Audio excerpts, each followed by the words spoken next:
Title: The Symphony of the Abyss. The wind howled that night with unusual ferocity, battering the windows of my house as if trying to break them down. The rain, an unrelenting torrent, transformed the streets into dark and menacing rivers. I was sitting in my favorite armchair, an open book on my lap, but my mind wandered, unable to concentrate. The atmosphere was dense, charged with a palpable unease. It all started a week ago. The neighborhood children, one after another, began to disappear. First, it was Timmy, the youngest of the Harrisons, who always ran around the park with a mischievous smile. Then, Emily, the daughter of the Carters, a sweet and talented girl who loved to draw. And so, the list grew, leaving a painful void and a paralyzing fear in every home. The disappearances were inexplicable. There were no signs of struggle, no screams, no clues. It was as if the children had vanished into thin air, absorbed by the night. The police were perplexed, the neighbors terrified, and I felt a growing sense of dread consuming me from within. One night, as I tried to fall asleep, I heard something strange.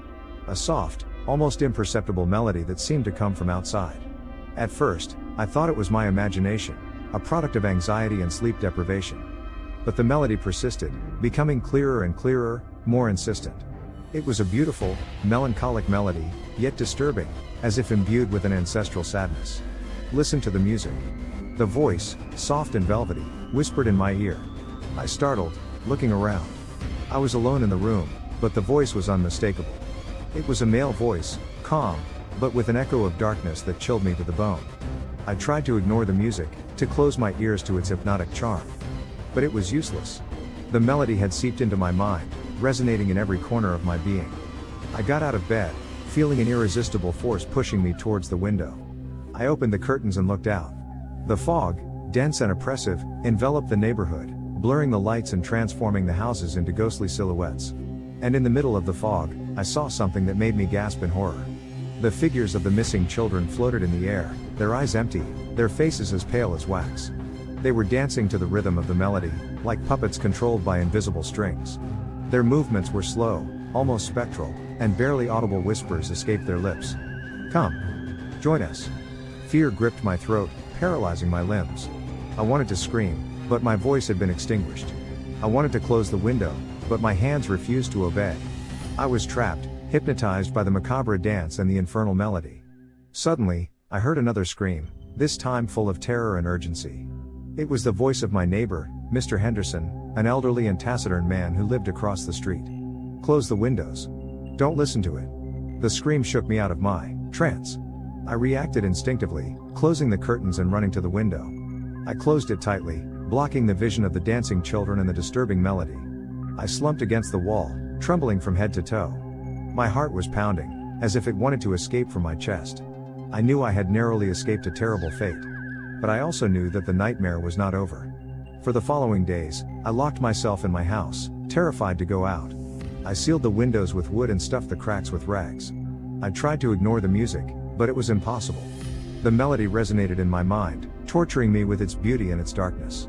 I investigated the disappearances, searching for a logical explanation. I read newspaper articles, consulted police files, and talked to the neighbors. But no one seemed to have an answer. Some muttered about an ancient curse, others about a satanic cult. But the truth was that no one knew what was happening. One day, while reviewing the archives at the local library, I found something that chilled me to the bone. An old tale about a wandering piper who charmed children with his music and led them to an unknown place. The tale was vague and confusing, but it mentioned a specific melody, a melody that only those who were destined to disappear could hear. The description of the melody matched the one I had been hearing. The melody of the Symphony of the Abyss. I understood the truth then. It was not a curse, nor a cult. It was something much worse. It was an ancestral force, a primeval evil that fed on innocence and despair. And I, for some reason, had been chosen as its next victim. I decided to face my destiny. I knew I couldn't escape the music, but I could try to understand it. I studied the history of the melody, analyzing its notes and its rhythm. I discovered that the melody was composed of fragments of children's songs, intertwined with dissonant chords and dark harmonies.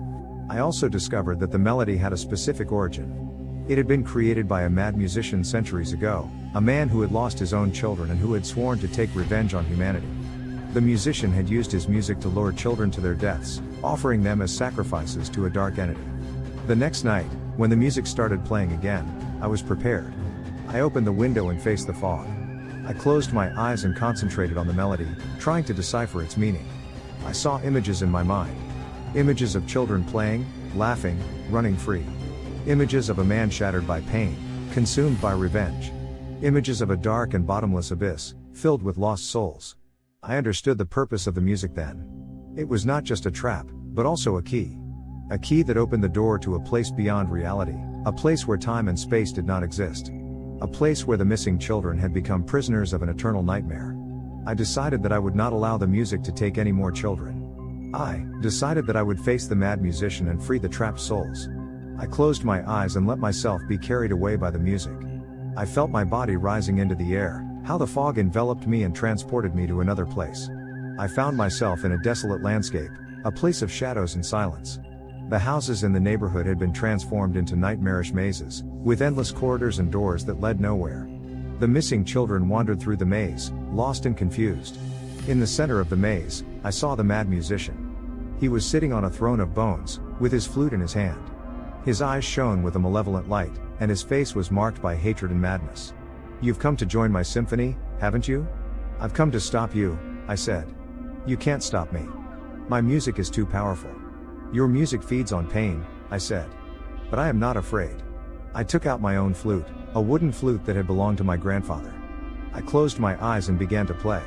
I played a melody of hope, a melody of love, a melody of liberation.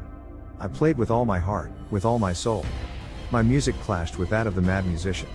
The melody of the abyss collided with the melody of hope. The dissonant notes clashed with the pure harmonies. The battle was fierce. The maze trembled, the shadows stirred, and the missing children screamed. But my music was stronger. My music was the truth. Little by little, the music of the mad musician began to fade. His eyes lost their gleam, and his face softened. Finally, the musician fell from his throne, defeated. His flute broke into 1,000 pieces. The music of the abyss was silenced forever. The maze began to crumble. The houses collapsed, the shadows dissipated, and the missing children awoke from their nightmare. I woke up in my bed, bathed in sweat. The music had ceased. The fog had cleared. The neighborhood was at peace. The missing children returned to their homes. The fear vanished. But I will never forget the symphony of the abyss. I will never forget the power of music, nor the importance of hope. And every night, before I sleep, I play a melody of love on my flute, to make sure that the darkness never finds its way back to my neighborhood.